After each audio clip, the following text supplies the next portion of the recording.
Okey, sekarang kita berada di Drakuli. Jom tengok kad apa yang ada dekat sini. Kumpul mainan, kumpul kenangan. Hari ni kita nak kumpul kartu Monster Galaxy Card Indonesia.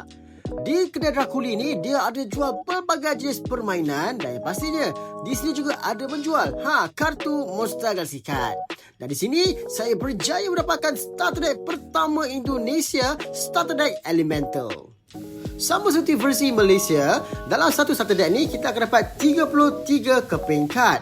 30 kad untuk deck, 3 kad lagi untuk awesome ataupun sweet untuk versi Indonesia. Sekarang tanpa perlu masa, jom kita unboxing ataupun brewek starter deck ini. Let's go! Seperti biasa, dalam starter deck ini juga kita akan dapat satu arena mat dan desain arena mat ini mempaparkan boboiboy kuasa 7 menentang penguasa 7 kuasa elemental yang asal. Memang nice lah. Kiri boboiboy, kanan pula ada elemental masters.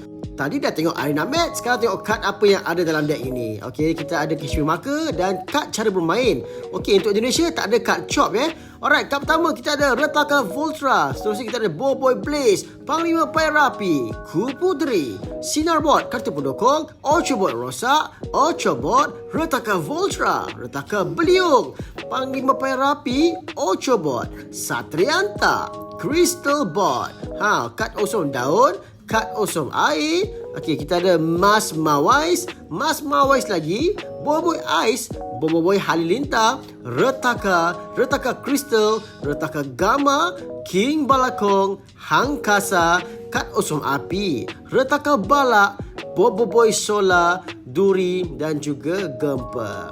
Yang last ni pula kita ada 3 kartu langka ataupun kartu rare dalam starter deck ini. Yang pertama kita ada Hangkasa Tier A, diikuti dengan Boboiboy Taufan. Belakang tu kita ada Aura, Boboiboy Beliung, ni juga Tier A.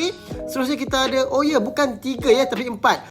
Seterusnya kita ada Boboiboy Fusion dan yang terakhir kartu Tier S kita Retaka Gamma.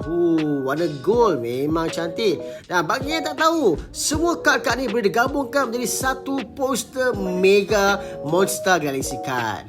Memang nice lah. Ini adalah starter deck pertama versi Indonesia. Selepas ini kita akan ada starter deck kedua, iaitu Battle Crush.